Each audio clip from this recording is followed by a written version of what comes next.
देश में जो शिक्षा पद्धति है उसमें जो विज्ञान का रोल है, क्या वो अपने आप में सफिशिएंट है या इसमें कुछ फेरबदल करने की जरूरत लगती है? आपका कहना सही है कि जो पढ़ाया जा रहा है, जो विज्ञान है, आओ करके देखें। तो 4 कमरे का स्कूल है, बैठने की जगह नहीं है, करके देखने का तो बहुत ही प्रश्न नहीं। फिर चीजें जो किताब में लिखी हैं वैसे ही करने की जरूरत थोड़ी ना है कि एक आंसर लिखा हुआ है किताब में वैसे ही आप कर रहे हैं। उसके दूसरे तरीके भी हो सकते हैं उसकी शिक्षा में। तो दृष्टिकोण जो है वो वैज्ञानिक नहीं बनाया जा रहा है, वो रटने वाला तोता रटंत जैसा दृष्टिकोण बनाने की कोशिश की जा रही है कि एक बार जो न्यूटन ने देखा कि फल गिरा और नियम निकाल लिए, अरे भाई फल उछाल के भी तो देखो कभी क्या होता है। किसी को सिर पे मार के भी देखना चाहें तो बच्चों को छूट होनी चाहिए कि भाई वो रिएक्शन कितना होता है, वो डर के भाग जाता है या पिटाई लगाता है या हमको लौटा के मारता है। अरे पेड़ से ही क्यों गिरा रहे हो हमेशा आम को? तो ये करने की छूट तब होगी जब खुला होगा, टीचर भी माइंड सेट वो होगा। अभी शिक्षा में यह है कि टीचर इंफॉर्मेशन सेंटर हो गए, कॉलेज से निकले और वो टीचर बन गए। अनुभव है नहीं, बच्चों पे चिल्लाने लगते हैं, धीरे धीरे टीचर भी सैडिस्ट हो जाते हैं। दुखी आत्मा अधिकांश पागलपन के शिकार है, जीवन का अनुभव नहीं, पढ़ाने आ रहे हैं तो क्या पढ़ाएं? तो एक पूरा का पूरा माइंडसेट जो वैज्ञानिक होना चाहिए वो है नहीं। ज्यादा ना जाते हुए हम एक छोटा सा उदाहरण देते हैं जो मेरे साथ भी था। दिल्ली में जहां मैं नौकरी करता था, एक बहुत बड़ा कंपनी भारत का, उसका एक पावर हाउस, वहाँ एक इंडिया के सबसे अच्छे कॉलेजों में से एक के 20 बच्चे और उनके प्रोफेसर विजिट करने के लिए आए और वो मेरे पास आए। तो बोले इन बच्चों को कुछ कुछ बता दो। तो हमने कहा हाँ जरूर, बिजली के बारे में जो पूछना है हम बताने की कोशिश करेंगे जितना हमको पता है। तो जैसे हम बताना शुरू करें वो प्रोफेसर बीच में बोलना शुरू कर दें, देखो बच्चे ऐसा होता है ऐसा। 3 या 4 मिनट ऐसा चला कि 2-3 बार प्रोफेसर ने बीच में बोला। तब हमने उनसे आग्रह किया कि अगर आपको ही बताना था तो यहाँ तक लाने की तकलीफ क्यों उठाई, आप अपने ही लैब में बता देते।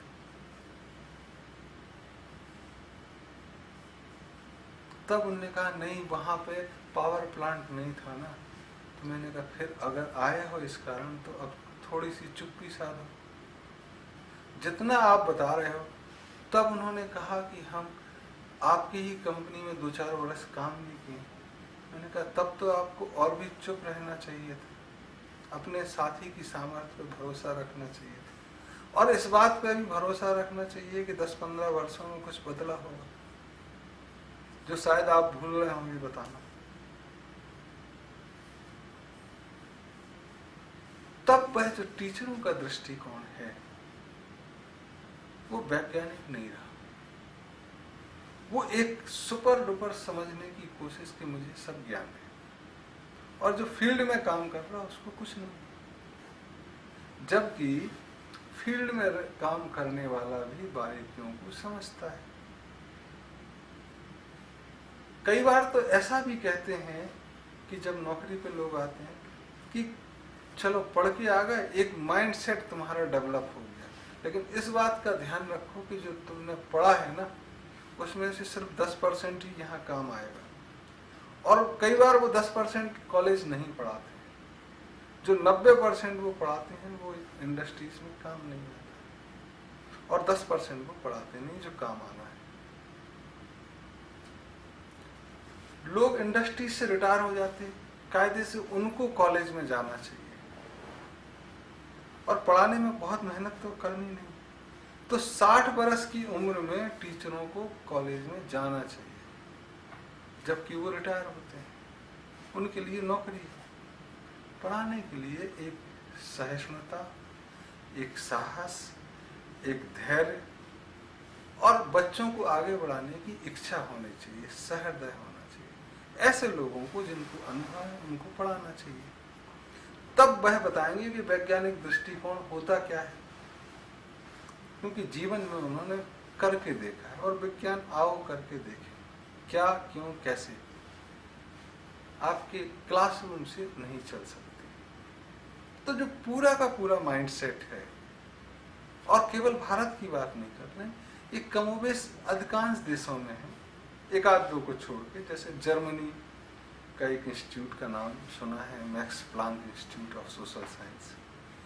कुछ अमेरिका में भी है, कुछ थोड़े और भी ऐसी जगह हैं जहां प्रयोग के लिए भी इतना बजट होता है, नुकसान करने के लिए भी इतना बजट होता है कि आप आराम से प्रयोग कर सकते हैं, वैज्ञानिक दृष्टिकोण रख सकते हैं।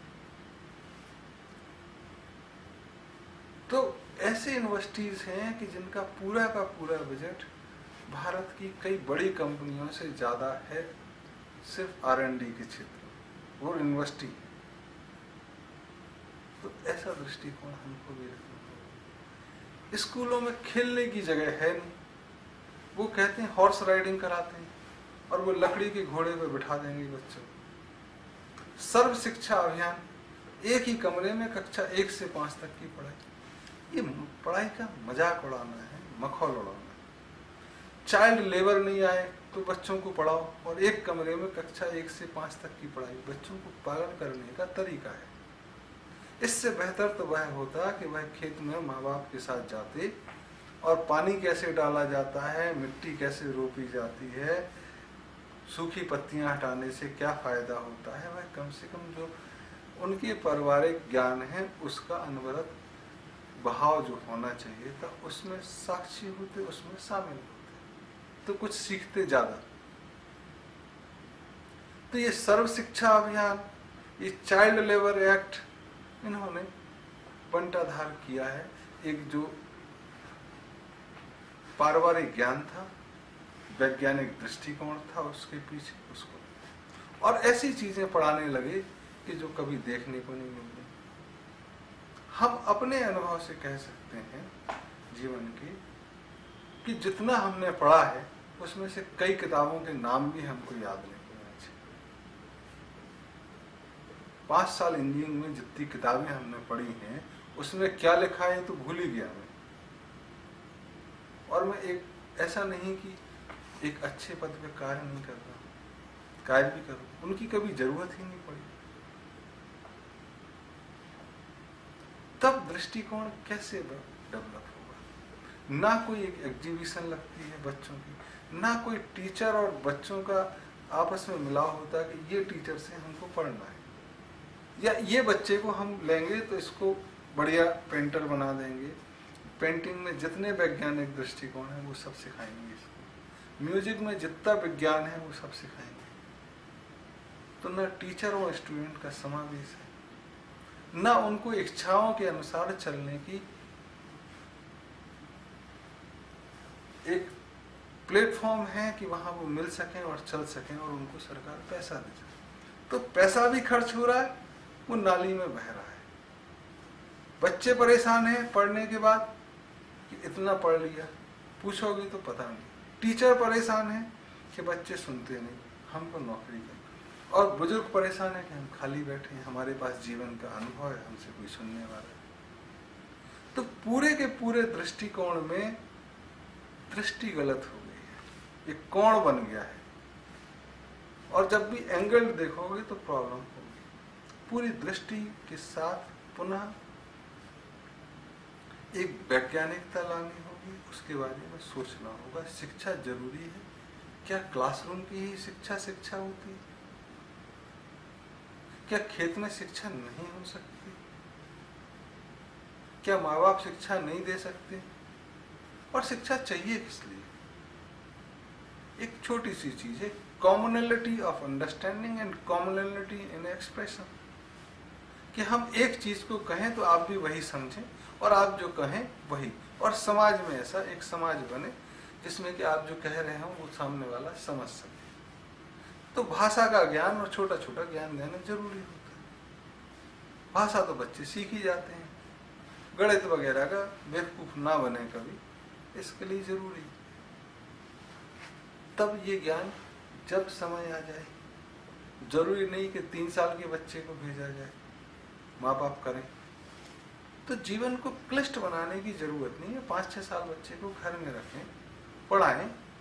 महिलाओं को जो बच्चों के ज़्यादा करीब होती हैं, कुछ फाइनेंशियल असिस्टेंस मिले कि वो बच्चों के साथ रह सकें, समाज में बच्चे ठीक से हों, तब एक वैज्ञानिक दृष्टिकोण डेवलप होगा जो उसको जीवन के हर कोण से समझाएगा कि हींग खाने से भी गैस खत्म हो सकती है पेट की, बजाय आप एंटासिड लें। जीरा में क्या फायदा है, अजवाइन में क्या फायदा है, हल्दी में क्या फायदा है, दूध कितना पीना चाहिए, कब पीना चाहिए, कितना टेम्परेचर का पीना चाहिए, घर में पोछा लगाओ तो क्या इस्तेमाल करो, पोछा कब कब लगाओ, गोबर का क्या फायदा होता। ये जीवन के बेसिक चीजें सिखाने का वैज्ञानिकता जरूरी है। सब्जी काट के कितने देर तक बनानी चाहिए, कितना दिन में खराब हो जाती है, चाहे फ्रिज में रखो कहीं रखो, फफूंद कैसे पड़ती है, फूड पॉइजनिंग कैसे होती है, ये छोटी छोटी चीजें हमने पढ़ाना बंद कर दिया। हम पढ़ाते क्या है, बैरोमीटर से हाइट कैसे नापी जाए। जिंदगी भर प्लेन में रह गया वो, उसको हाइट नापने की जरूरत ही नहीं, खेत में काम करता है। और सिर्फ बैरोमीटर से प्रेशर के डिफरेंस से मार सकते हैं। तो वैज्ञानिकता कहती है कि आप सिर्फ बैरोमीटर से अगर हाइट नापना है तो 10 तरीके हैं बैरोमीटर से एक बिल्डिंग की हाइट नापने के। जैसे इसमें एक छोटी सी कहानी सुना के आप खत्म करते हैं कि नील बोर, जिन्होंने एटॉमिक टेबल दी, संरचना दी, और रदरफोर्ड एक अच्छे वैज्ञानिक, तो नील बोर से पूछा गया कि बैरोमीटर की मदद से एक ऊंची इमारत की हाइट, ऊंचाई कैसे नापोगे। तो उन्होंने प्रश्न किया और जो जवाब दिया उन्होंने कि बैरोमीटर को एक रस्सी से बांधेंगे और छत पर चढ़ जाएंगे और छत पर चढ़ के जमीन से मिला देंगे और फिर वापस खींचेंगे और जो रस्सी की लंबाई होगी वो बिल्डिंग की हाइट होगी। टीचर ने उसमें 0 नंबर दिया। तो उसने कहा कि आपको बिल्डिंग की हाइट मिली कि नहीं मिली, बैरोमीटर का इस्तेमाल हुआ कि नहीं हुआ। तो टीचर बोला कि नहीं, जो किताब में लिखा वो तो नहीं। तब जब झगड़ा बढ़ा तो एक मीडिएटर बुलाए गए जो रदरफोर्ड थे, जो भी बड़े वैज्ञानिक हैं इस दुनिया के। उन्होंने कहा कि देखो भाई, जवाब तो सही है, तुम्हारी किताब में नहीं है, ये अलग बात है, लेकिन टीचर ने कहा अगर हम इनको पूरे नंबर देते हैं तो चूंकि हम नंबर फिजिक्स में दे रहे हैं, भौतिक विज्ञान में दे रहे हैं, नंबर देने का मतलब इनके 100 में 100 नंबर आएंगे और ये माना जाएगा कि भौतिक विज्ञान में उत्तीर्ण है, जबकि ये उत्तीर्ण तो सामान्य ज्ञान में है। जो उत्तर दिया उन्होंने सामान्य ज्ञान का दिया, तो भौतिकी का तो गलत हो जाएगा। तब रदरफोर्ड ने कहा कि चलो तुमको एक बार और मौका देते हैं, 10 मिनट का समय देंगे, और अगर तुमने लिख दिया कि बैरोमीटर से कैसे नापेंगे बिल्डिंग की हाइट, तो हम तुमको पूरे नंबर देंगे। नील बोर ने अगले 10 मिनट में जो उत्तर लिखे वो ऐसे थे कि बैरोमीटर को हाथ में पकड़ेंगे, सीढ़ी पे चढ़ते जाएंगे, एक एक निशान लगाते जाएंगे, जितने निशान लगेंगे वो मल्टीप्लाई कर देंगे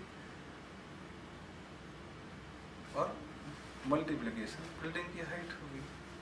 फिर बैरोमीटर को दूर ले जाएंगे, जो सूरज की रोशनी का कोण बनेगा उस कोण को एक्सटेंड करेंगे और बिल्डिंग पे आएगा, उससे बेस लेंथ नाप लेंगे बिल्डिंग की हाइट निकल जाएगी। बैरोमीटर को छत पे ले जाएंगे और वहाँ पे से ज़मीन पे गिरा देंगे, जो टाइम डिफरेंस आएगा उसको स्पीड के फार्मूला से, न्यूटन के फार्मूला से हाइट निकल जाएगी। ऐसे 10 एग्जाम्पल उसने दिए। तब टीचर बोला कि इसने वो वाला उत्तर तो दिया ही नहीं जो किताब में लिखा है। फिर 10 नंबर रदरफोर्ड बोले कि यार 10 में 10 नंबर तो तुमको मिलेंगे, लेकिन ये बताओ जो किताब में लिखा है वो तुमको पता है कि नहीं, कि एक्चुअल में बैरोमीटर हवा के दबाव के अंतर से ऊंचाई का अनुमान देता है या ऊंचाई के बारे में बताता है। ये पता है कि नहीं? बोले मुझे पता है, लेकिन ये दृष्टिकोण वैज्ञानिक नहीं। और मुझे नफरत है उन चीजों से कि लोग कहते हैं वैसा ही सोचें जैसा लिखा हो। तब पूरी की पूरी शिक्षा व्यवस्था आज दुनिया में, केवल भारत में, इस बात पे जोर देती है कि जो लिखा है वही करो, जबकि वैज्ञानिक दृष्टिकोण यह कहता है कि आप नई चीज सोचें। तो कमोबेश आप सही बोल रहे हैं कि ऐसा कोई दृष्टिकोण है ही नहीं, दिखाई ही नहीं देता कि student are allowed to think differently and justify their act to prove one theorem in a different way. That would have been a way of realization, experiencing of further knowledge. That is missing. And I pray that our future generation is not debarred of this experimentation.